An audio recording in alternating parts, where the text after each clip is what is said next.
Est-ce que vous pouvez me dire à quelle époque remonte votre deuil? Alors, c'est un peu particulier pour mon cas parce que j'ai vécu au cours des dernières années trois grossesses. Une en 2022, où j'apprends que je suis enceinte en août 2022 pour un accouchement en mai 2023. Euh, et un lundi 12 décembre de l'année 2022, eh ben, je ressens des contractions, mais comme c'est méconnu pour moi, je vais au travail. Je vais au travail quand même. Et je sens que je sens que s'intensifie. Et donc, je finis par appeler le 15 qui me dit allez aux urgences. Et c'est une collègue qui me dépose aux urgences de la maternité. Donc, j'arrive et ils me prennent en charge température, toutes ces choses classiques. Et ils vérifient par échographie endovaginale euh, et que rien n'est, tout est OK. Cependant, ils font un test pour voir si c'est du liquide amniotique qui coule. Et c'est bien ça, c'est du liquide.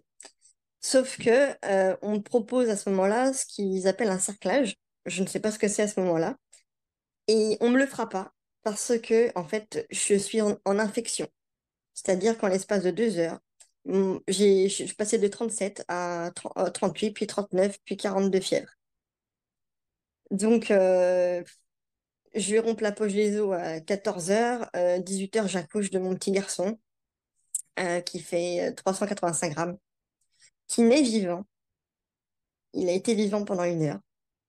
Et comment dire? C'est très choquant, très choquant. Et donc, à la suite de ça, donc, on a l'occasion de le prendre dans nos bras. Euh, et la maternité nous font ils font des photos de lui, ils l'habillent et tout ça. Donc, on pouvait récupérer les photos. Et si on le souhaitait, on pouvait, quand on voulait, le déclarer à l'état civil. Parce qu'en France, il faut savoir que, en fait, un enfant est considéré viable à partir de 22 semaines d'aménorrhée. Moi, j'ai accouché du premier à 20 semaines et 4 jours. Donc, aux yeux de la loi, il n'a jamais existé. Donc, il y a la différence. Donc, on ne bénéficie pas de congé maternité, de la prime. Enfin, ils appellent ça une prime ou une indemnité, je crois. Une indemnité deuil qui peut être transmise par la CAF. On, ne- la prime à la naissance vous est retirée. Et bien que ça, j'avais prévenu que j'avais accouché bien avant, la CAF ou la CPAM, je sais plus, enfin, ne l'a pas pris en compte. Et ce qui fait qu'ils me l'ont quand même versé. Puis après, ils m'ont demandé de la rembourser. Ouais, ouais, ouais. Donc, je trouve qu'au niveau de l'administration, quand les mamans accouchent où il y a le terme qui n'est pas viable, bah, quand on envoie les documents qu'il faut dans les temps qu'il faut, bah, qui se bougent les fesses parce que bah, j'ai pas trouvé ça normal qu'on me demande de rembourser aussi immédiatement mon, une prime, quoi, à la naissance. Enfin, c'est pas comme si je vous avais pas informé, en fait, j'étais plus enceinte. Donc ça a été très dur au niveau administratif à ce niveau-là. Pour revenir à mon séjour au niveau à l'hôpital lors du premier accouchement, euh, j'y suis restée 10 jours. Pas parce que, parce que d'une, j'avais une infection. Et donc, quand on comprend pas les choses, il vous propose de faire une autopsie de votre bébé. Donc, on a accepté avec mon conjoint.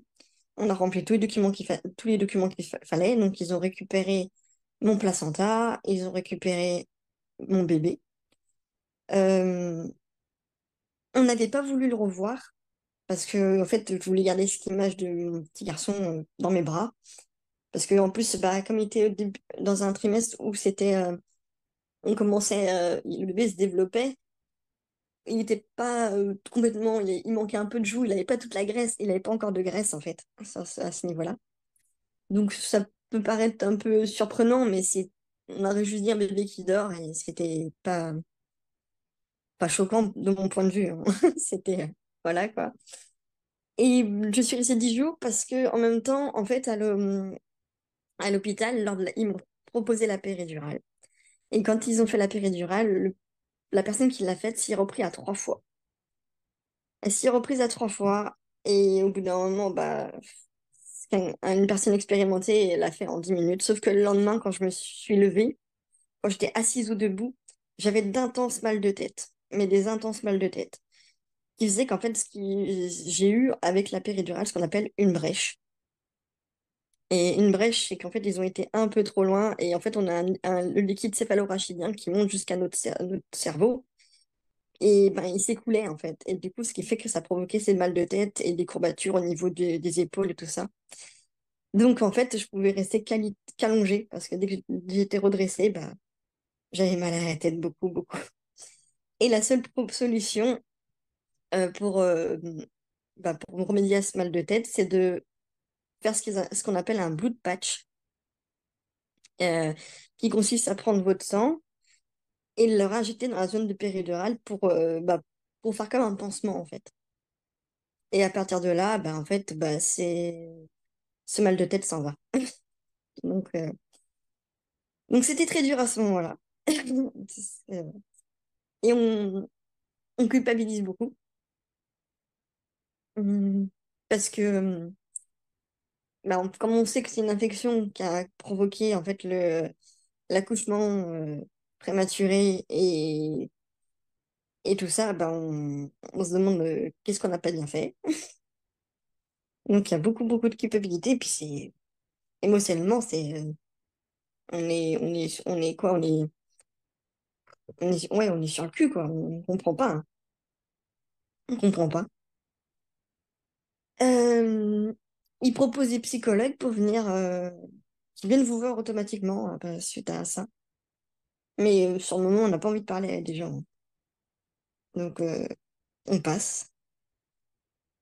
Et, euh, et après, donc, je suis sortie de l'hôpital. Donc, j'y suis rentrée le 12 décembre et j'y suis ressortie le 21 décembre. J'ai été en arrêt pendant un mois, un peu plus d'un mois. Et du coup, voilà, c'était cette partie-là. Et du coup, on reçoit nous, on n'avait pas voulu prendre en charge à ce moment-là la partie obsèques. Il faut savoir que jusqu'à avant les 22 semaines de grossesse, c'est l'hôpital qui peut prendre en charge les obsèques. Donc, c'est eux qui se chargent de faire la crémation et de l'envoyer, selon notre demande, bah, de le mettre au jardin des souvenirs, dans un cimetière, avec d'autres enfants. Enfin, donc voilà. Sauf on ne sait pas quand est-ce qu'a lieu cette crémation, donc on ne peut pas y assister. On reçoit un courrier qui nous dit, bah voilà, maintenant, votre enfant a été, euh, je sais pas comment on dit, euh, bah, je sais pas le terme. Incinéré? Voilà, incinéré. Incinéré. Et que du coup, bah, on peut aller déposer, si on le souhaite, une plaque à l'hôpital, au cimetière. Il y a au jardin, là, où j'ai mes enfants. Et ben en fait, ils ont fait une petite stèle où chaque parent peut mettre une petite plaque avec le prénom de leurs enfants. Donc ça, il faut le récupérer auprès de l'accueil du cimetière. Une petite plaque en ardoise. Enfin, franchement, je trouve que c'est cher pour ce que c'est parce que c'est 60 € la plaque de 5 centimètres. Et puis vous payez au total 120 € pour 0 mètre carré d'un enfant. Enfin, en fait, moi, j'étais très choquée par les prix que c'était pour des petites plaques et pour une place on paye 5 ans pour des bébés incinérés ensemble, quoi. Ça me surprend toujours autant. Mais bon. Et donc là, on reçoit aussi les analyses de l'autopsie, bah, qui révéleront que que mon placenta était en infection. ce qu'on appelle une chorioamniotite. Et, euh, et voilà, on nous dit, bah, une des phrases qu'on nous sort souvent, c'est la faute, t'as pas de chance. Pour, c'est la faute, t'as pas de chance. C'est souvent, enfin, je l'ai vu de la part de d'autres mamans, parce que je suis sur un groupe Facebook sur le deuil périnatal, justement. Et souvent, je le vois quand, dans le témoignage des mamans, hein, c'est quand ils comprennent pas la première fois, c'est la faute à pas de chance. Quand ils ont pas de réponse, en fait. Si c'est parce qu'il avait une maladie ou des trucs comme ça, il y a des éléments, mais quand c'est une infection ou que c'est soudain, c'est la faute à pas de chance. C'est très souvent. Et donc, à la suite de ça, je reprends le travail en janvier, la mi-janvier. Euh, Avec mon conjoint, même si c'est dur, on est motivé, on a envie d'y croire et on relance les essais bébés. Et donc en février 2023, je retombe enceinte. J'essaie de faire dans les malheurs que j'ai une chance, c'est que bah, je tombe du premier coup enceinte à chaque fois. J'ai pas de problème de fertilité et bah, je sais que c'est une chance comparé à d'autres mamans qui, elles, bah, mettent des années, voire qui passent par des parcours très longs, qui est la PMA ou les FIV et tout ça. Donc, je sais que sur ce côté-là, j'ai beaucoup de chance. Et donc, je tombe enceinte février 2023. Cette fois-ci, à l'hôpital, j'ai un suivi plus poussé, puisqu'à partir de 14 semaines, je vais être suivie tous les 15 jours pour, en gros, contrôler mon col. Parce que quand il y a eu une infection, ce que j'ai compris, c'est qu'ils suspectent que le col s'ouvre trop tôt, en gros. Et en fait, le col, c'est un élément très important au niveau d'une grossesse parce que c'est ce qui fait verrou entre guillemets, le monde extérieur et le monde du bébé, parce qu'il permet en fait d'éviter les infections. Et que, en fait, dans ce col, il y a le bouchon muqueux et ça, un rempart, le verrou qui permet que le bébé attrape des infections, tout ça. Donc, il suspecte ça, une béance du col. Donc, tous les 15 jours, j'ai mon contrôle. Et donc, là, franchement, on y va. J'y vais tous les 15 jours. Mon col est long et fermé et tout ça. J'arrive à 20 semaines, il est long et fermé. Et à 22 semaines de grossesse, je vais pour mon contrôle. Et là, en fait, on s'aperçoit que la poche des os est engagée dans le vagin et on la voit de l'extérieur. Donc de là, on me fait un cerclage à chaud. Donc en gros, bah, ils vont me faire le cerclage en fait. C'est juste que et du coup, bah, pour fermer, pour pas que pour pas que j'accouche, que j'accouche tout de suite.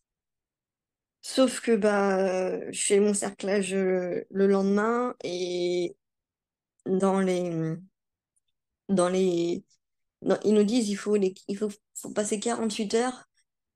Et dans les 48 heures, une fois passé 48 heures, vous resterez alité et puis on continuera les contrôles, etc.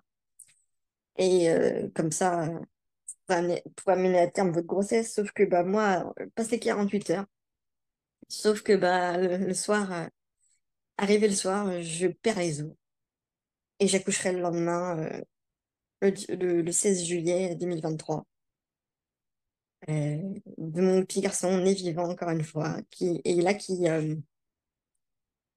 restera en vie 2 heures. Et là, la différence, je suis à 22 semaines et 4 jours. Donc, j'ai le droit au congé maternité dans son intégralité. J'ai le droit à la prime à la naissance et j'ai le droit à l'indemnité d'aide.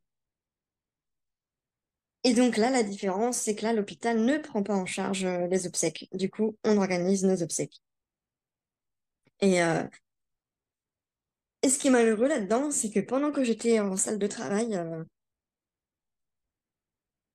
en train de, bah, pas d'accoucher, parce que j'étais en salle de travail, on attendait juste que ça se déclenche, que ça parte, enfin oui, que ça se déclenche. Et ben, en fait, on était en train déjà d'appeler les pompes funèbres pour organiser ses obsèques.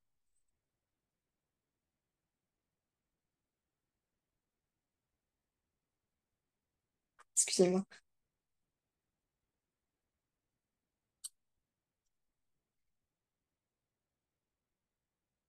Donc c'est pas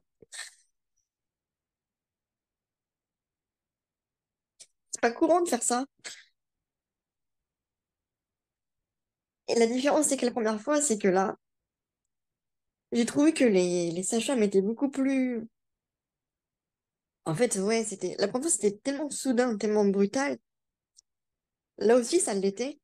Mais comme je savais comment ça allait se passer, bah, psychologiquement, je savais ce que je voulais. Bah, comme récupérer son bonnet.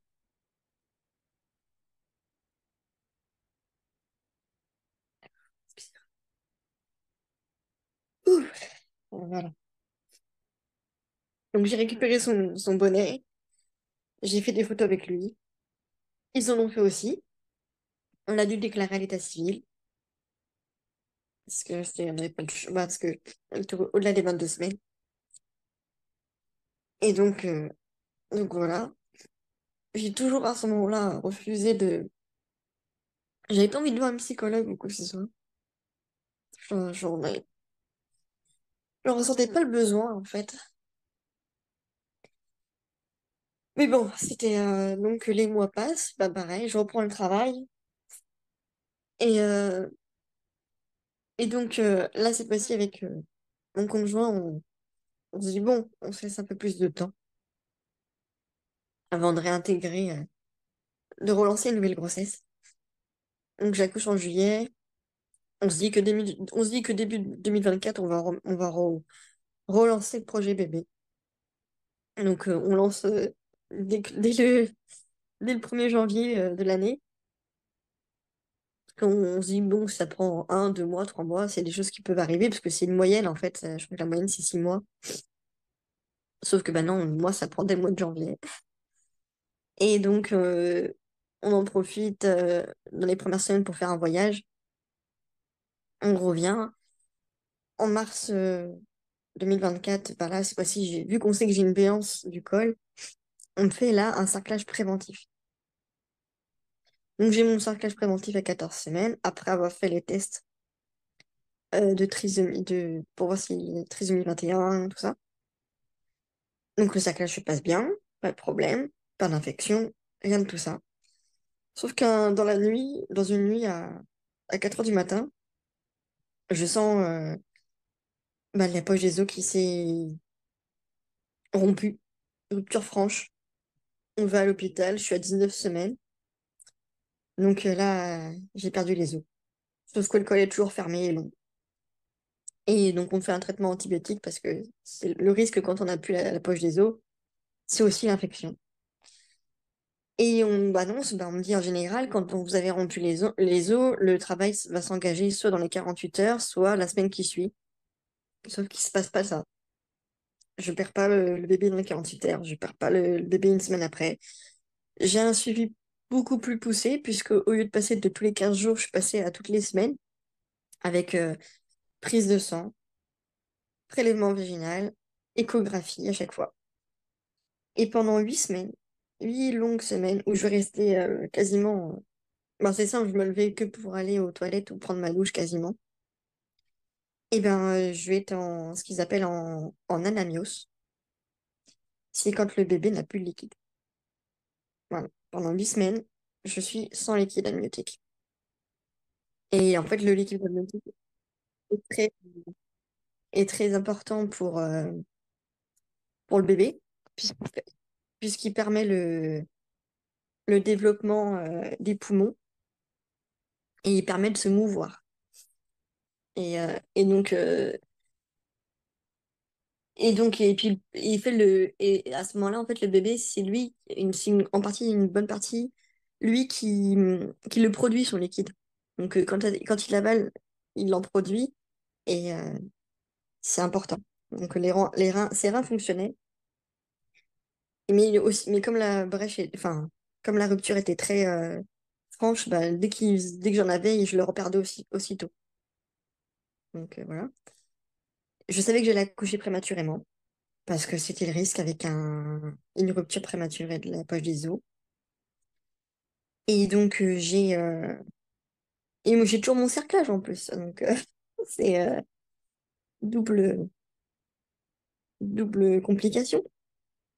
Et donc, à 23 semaines, et 6 jours et 24 semaines, on me propose les injections de corticoïdes qui permettent de maturer les poumons du bébé. Donc, c'est pour cas où il arrive trop tôt qu'on on l'aide à ce niveau-là. Entre-temps, quand j'arrive à l'hôpital pour faire ça, je me mets à saigner. Mon col saigne, enfin, je saigne. On vérifie que c'est bien, que ça vient du col et pas du placenta, parce que ça aurait pu être ça, mais ce n'est pas ça. Donc, j'ai pas compté le nombre d'hospitalisations que j'ai fait au cours de cette grossesse de cette année, mais il y en a eu quand même un petit peu, enfin, un peu quand même. Et donc, j'accoucherai le 30 juin de cette année, à 27 semaines et 5 jours, de mon troisième petit garçon, qui est né en siège, décomplété. C'est-à-dire qu'en gros, il avait les jambes au niveau du cou quand il est sorti. Parce que comme il avait plus de liquide pour bouger, il est resté en siège tout du long. Et donc, il part directement en néonat. Il est pris en charge. Dans ses premières heures de vie, il fait un pneumothorax. Et on passe le 1er juillet. En fait, ce qui est impressionnant, c'est qu'il est en couveuse, il est très petit, il est sous oxygène, il y a des machines qui bipent de partout. Et, euh, et voilà. Et on nous dit, hein, on connaît les risques de la prématurité parce que, et en plus du manque de liquide, parce que bah, du coup, on avait rencontré une pédiatre qui nous expliquait en gros comment serait la prise en charge, les risques qu'il y avait et comment c'était, enfin, tous les éléments en fait. Donc, on été renseignés quand même. Et arrive le 4 juillet, je fais le premier pot à pot avec lui, après depuis sa naissance en fait. C'est impressionnant parce que ça demande comment on appelle ça, l'intervention de deux personnes pour le sortir de sa couveuse et le mettre sur moi. Ça prend moins 20 minutes pour le déplacer. Et, euh, et voilà. Et le 5 juillet, donc j'y retourne. Je fais mon pot à pot avec mon petit garçon. Euh, on fait des photos, il y a ma maman qui est là. Et après, vers les coups de 14 heures de cette journée du 5 juillet, la pédiatre du service vient nous voir en nous disant, bah voilà, votre fils, il a une hémorragie cérébrale, stade 4. Euh, donc, elle me dit, il faut qu'on ait l'avis d'un neuropédiatre. On refera une radio le lundi. Et, euh, et voilà, donc pour nous, déjà rien que ça, le monde s'écroule parce que c'est, c'est, enfin, on s'y attendait pas. Parce que déjà, enfin, on s'y attendait pas parce que déjà pour ma part, c'était une victoire d'être arrivé à accoucher de mon enfant et qui, je le voyais commencer à vivre. Hein. Donc, c'était, enfin, ouais, c'est, voilà quoi. Et donc, il fallait 14 ans, on nous dit ça. Et puis après, dans la fin de journée, il était en train de changer un cathéter sur lui. Donc, on pouvait pas être là pour le temps qu'il faisait ce changement de cathéter, je crois. Et quand on remonte, je, je vois en fait au niveau des machines que les battements de son cœur ont diminué. Il était à 170 en général, entre 160 et 70. Et là, il était passé à 100. Et la pédiatre vient, elle a même pas, elle a eu le temps de voir le neuropédiatre qui lui dit que au vu du stade de l'hémorragie cérébrale, euh, bah, que notre bébé, il sera plus tard, et il aurait une hémiplégie, il aurait des problèmes cognitifs où il saurait pas communiquer, pas parler, bah, c'est un handicap très lourd en fait. Et du coup, la décision qu'il nous demande, c'est est-ce qu'on veut le réanimer s'il vient à partir. Mais sur le moment, moi, tout ce que je vois, c'est que son cœur diminue. Et je leur dis, je le veux dans mes bras, en fait. tout de suite. Donc ils font ce qu'il faut. Et j'ai même pas le temps de dire, j'ai même pas le temps de dire oui ou non, qu'elle me repose la question si on veut le réanimer. C'est c'est tout flou, mais je dis non. Et donc, quand il est 16h30, 16h30, 17h, et mon petit garçon, il s'éteindra à 18h45. Voilà. Donc, à ce moment-là, dans la chambre, il y a il y a mon mari et ma mère qui sont présents. Et on ne quittera pas la chambre avant quasiment minuit. Donc, ce jour-là, je lui ai donné son premier et son dernier bain. On a eu... En fait, ils nous disent ce qui était rassurant et ce qui était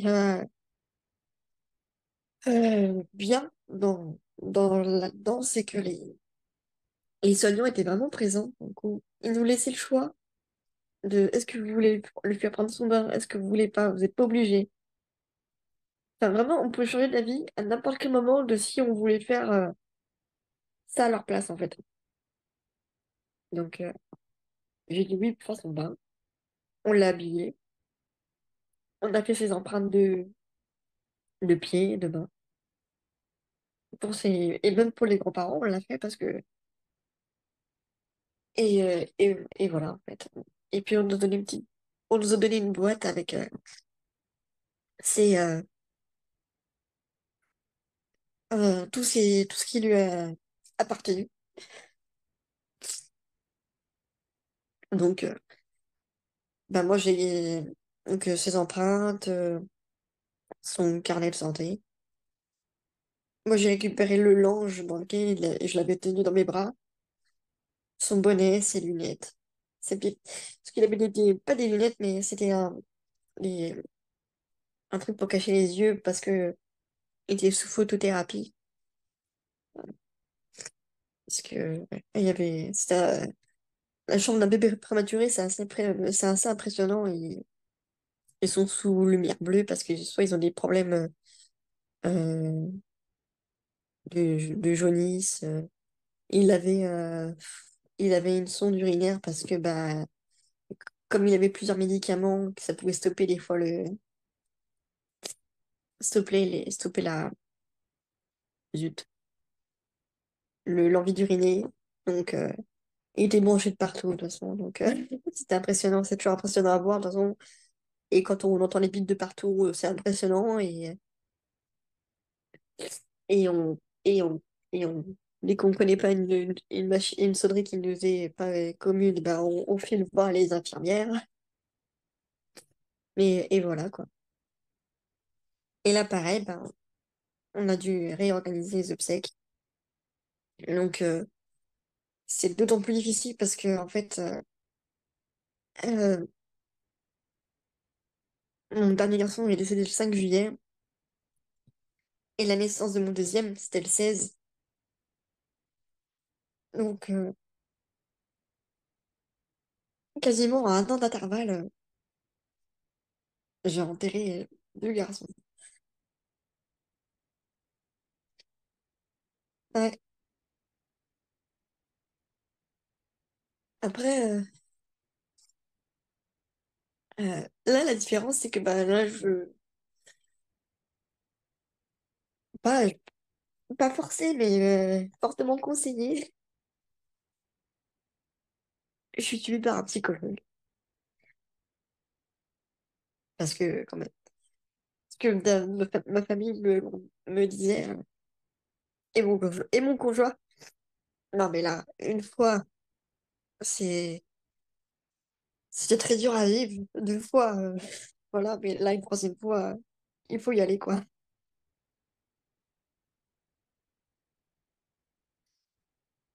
Euh,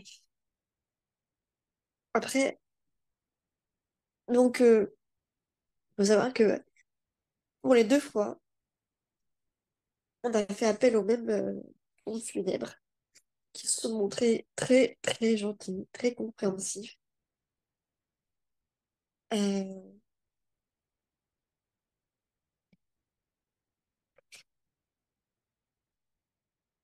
et la différence, c'est qu'avec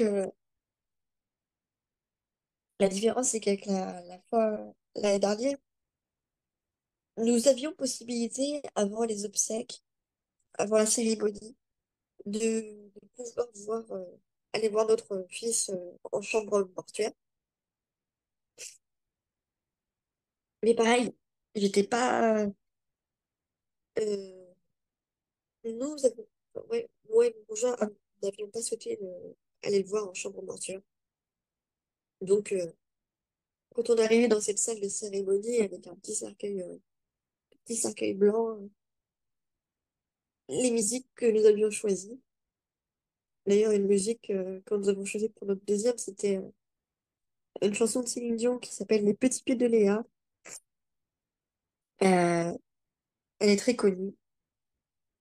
Enfin, pas très connue parce que je l'ai découverte à ce moment-là, mais vous pouvez être certaine quasiment maintenant, quand vous fréquentez le monde du périnatal, c'est une des chansons qui ressort le plus souvent. Donc, donc c'était celle-là, ainsi que le sens de la famille que nous avions passé, parce que bah, il y avait nos proches qui étaient là pour nous soutenir. Et donc c'était important. Et donc, nous avions refusé de le voir en chambre mortuaire. Et là, la différence, c'est qu'avec le troisième, eh ben, on y est allé tous les jours en chambre mortuaire le voir. Tous les jours. On a mis, on avait aussi mis des objets des petits doudous pour notre deuxième. Mais c'était les gens des services funéraires qui l'avaient mis pour nous dans son cercueil. Là, c'est nous qui avons mis les objets, c'est nous qui avons fait les choses. Et pour la fermeture du cercueil, là, c'est moi qui ai porté mon petit garçon pour le mettre dedans. Et voilà.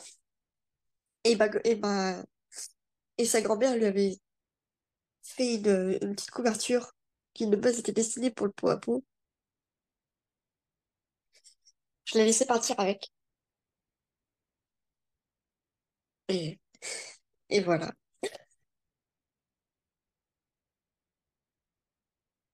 De nouveau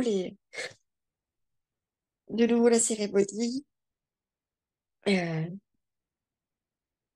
euh, les gens sont, les personnes qui étaient au cours de ma grossesse, il y en avait, bah, c'était il y avait plus de personnes cette fois-ci que la fois précédente. C'était, le cours était bien entouré. Et là, pareil, nouvelle musique. Je voulais pas remettre les mêmes parce que c'était pas enfin, je voulais pas remettre les mêmes musiques, pas la même façon de faire parce que que je voulais qu'ils aient chacun leur cérémonie. Excusez-moi, j'allais me moucher.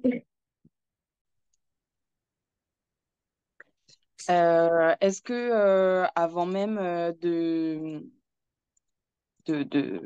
tomber enceinte la première fois, vous connaissiez le deuil périnatal et vous avez été sensibilisé sur le deuil périnatal, sur toutes les complications qu'il pouvait y avoir autour de la grossesse, de la naissance d'un enfant, etc. Est-ce que vous connaissiez?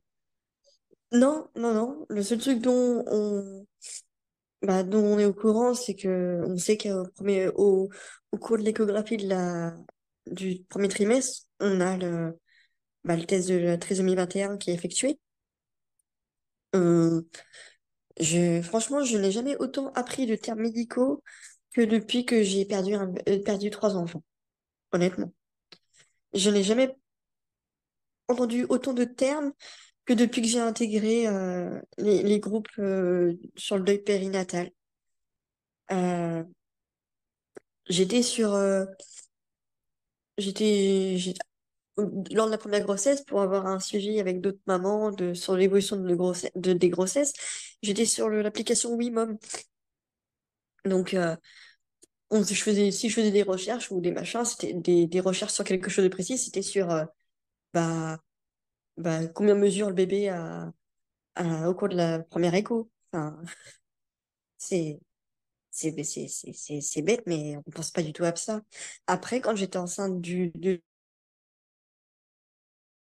deuxième, béance du col, cerclage, enfin, ces choses-là. On- Et puis là, pour la troisième, c'était rupture prématurée des membranes, euh, c'est anamios, oligoamios, des termes que je serais jamais partie chercher de moi-même, hein, honnêtement. Donc moi, c'est les problèmes que j'ai rencontrés.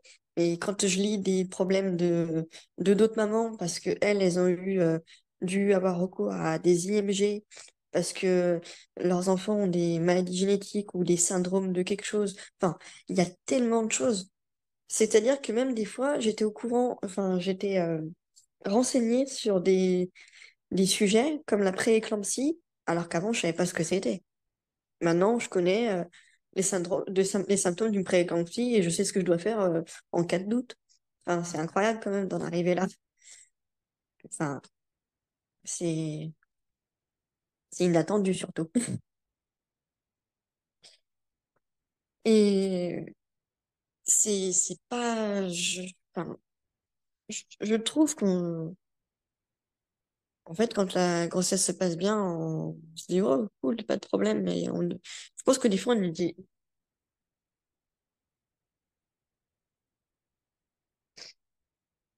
donc voilà quoi, c'est pas commun. Je J'ai tellement été aux urgences sur cette dernière grossesse que des fois je recroisais les sages-femmes ou les aides-soignantes qui me reconnaissaient. Ah, bonjour, vous allez bien? Enfin, c'est, c'est, c'était incroyable. Sur ce côté-là, c'est, c'était limite devenu ma deuxième maison. Mais le plus dur, honnêtement, ça a été le retour au travail. Parce que une des choses les plus dures, c'est pas le plus dur, c'est une des choses les plus dures qui a été dans mon cas. Parce que lors de la première grossesse, donc je venais de perdre le premier en 2022. Et quand on revient au travail, on apprend que vous avez perdu votre bébé, bah les gens, ils vont être maladroits ou je sais même pas si c'est des fois s'ils en ont conscience ou si des fois c'est de la méchanceté, je saurais pas le déterminer puisque j'ai entendu ah mais moi aussi j'ai fait une fausse couche à, à 3 mois de grossesse. Je on minimise. Je veux dire, une fausse couche, c'est déjà terrible quand ça se passe à 3 mois. Mais quand on vous sort, c'est bah, s'il n'est pas là, c'est qu'il ne devait pas être là. Il y a des choses assez. Euh, Est-ce que vous pourriez nous dire ce qu'il ne faut pas dire justement pour faire de la prévention lors de cet épisode-là? Quels seraient les termes ou expressions à éviter? Type là, vous nous en avez donné deux. S'il n'est pas là, il ne devrait pas être là. Enfin, c'est horrible. Est-ce qu'il y a d'autres choses que vous pensez auxquelles nous, on ne penserait pas d'un point de vue extérieur, mais qu'il ne faut pas dire? Bah, d'un point de vue extérieur, et qu'il faut pas dire, c'est, je pense, dire c'est la faute à pas de chance, souvent, celle-là. Franchement, quand on vous la sort, vous avez juste envie de baffer les gens. C'est des phrases. Enfin, je, il y en a, j'en ai entendu, mais de toutes sortes. Surtout dans le monde du travail, moi. C'est ça le pire. Surtout dans le travail. Parce que pour mon premier, par exemple, c'était le fait que j'ai une chorionontite qui a fait que qu'il est né trop tôt. On savait pas que j'avais une béance du col, donc pour la première fois, c'était une infection.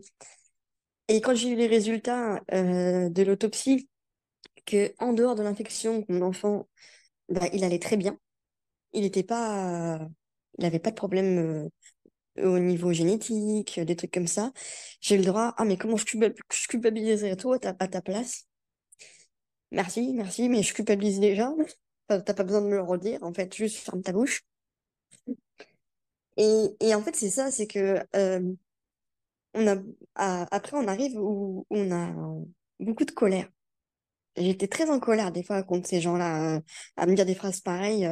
Bah, les deux premières que je vous ai citées, hein. Et, euh, et que voilà. Et puis après, ce qui vous met dans une colère et un sentiment d'injustice, c'est quand bah, vous apprenez que votre entourage, comme eux, vont avoir leur bébé. L'année dernière, je l'ai appris.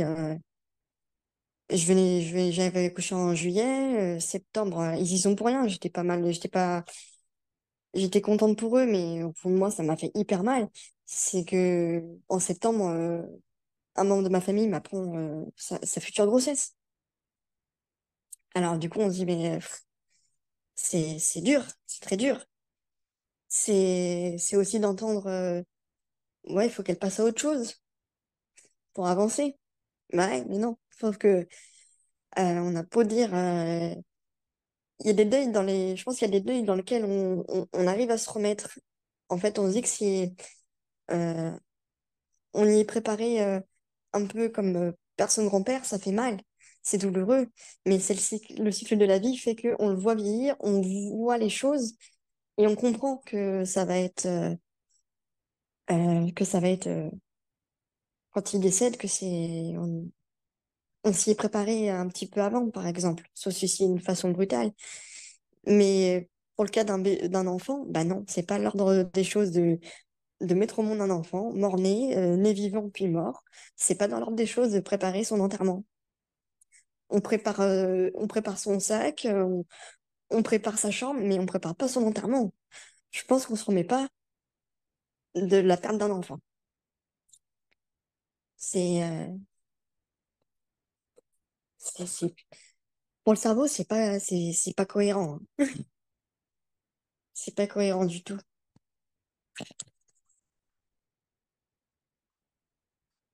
J'ai, lors de la, j'essaie de retrouver un petit truc dans mes affaires qui était, ah non, je l'ai pas là. Qui était un petit calepin qu'on m'avait fourni à l'hôpital avec c'est un fascicule en fait pour l'entourage de comment se comporter avec des parents en deuil. Et dedans, il y avait des petites phrases, des choses très intéressantes sur ce qu'on devait dire ou ne pas dire, mais j'arrive pas à remettre la main dessus, donc c'est dommage. Mais ah oui, j'ai eu le droit aussi à une phrase comme je l'ai pas entendu moi directement, c'est une personne qui me l'a dit au sein de mon travail, qui était je crois que du genre que si je essaie encore une fois de refaire un enfant, c'est de l'acharnement. Ouais. Donc des fois, c'est, je sais pas comment le décrire. Oui, là, c'est de la méchanceté, là. Ouais, voilà. C'est Mm. quand même si vous l'avez pas entendu directement, mais que vous avez eu vent de ces échos-là, qu'on vous dit, ouais, bah, si vous refaites un enfant, c'est de l'acharnement. Dans ces cas-là, toutes les personnes qui sont en PMA, c'est de l'acharnement. Faut arrêter. Non, mais c'est de la méchanceté. C'est pour ça que des fois, quand je vous le disais, je n'arrive pas à le déterminer si des fois c'est de la maladresse ou de la méchanceté. Des fois, j'arrive pas à le déterminer. C'est, Et puis aussi, ce qui est dur, c'est quand je vous disais, quand un membre de votre famille vous annonce une grossesse, c'est que il va avoir je pense qu'il va y avoir deux types de personnes. Celles qui vont prendre le temps et de vous l'annoncer, mais d'une façon en disant, bah voilà, on sait ce que vous vivez, mais voilà, actuellement, on attend un bébé et enfin, on comprend tout à fait.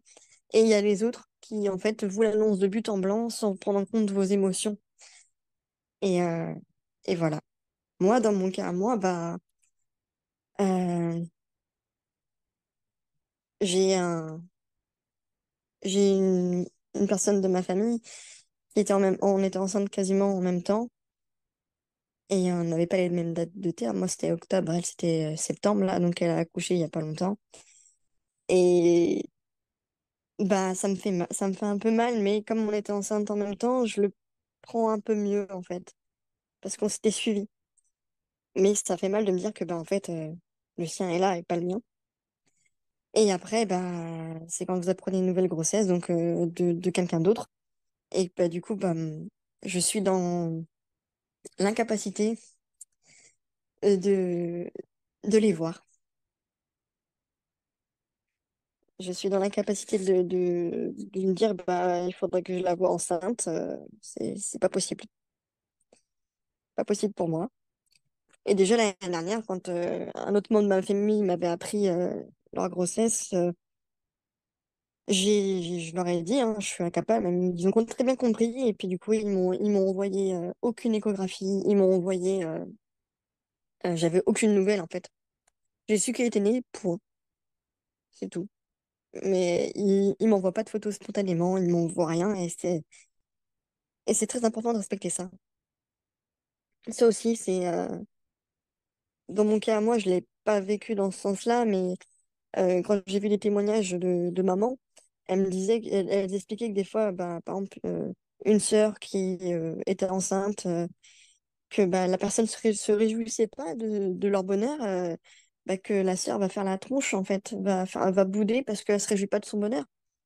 Ouais, bah, ouais, mais comprend aussi que on vient de perdre un bébé aussi. Donc, euh, donc je pense que c'est très important aussi de comment annoncer les choses.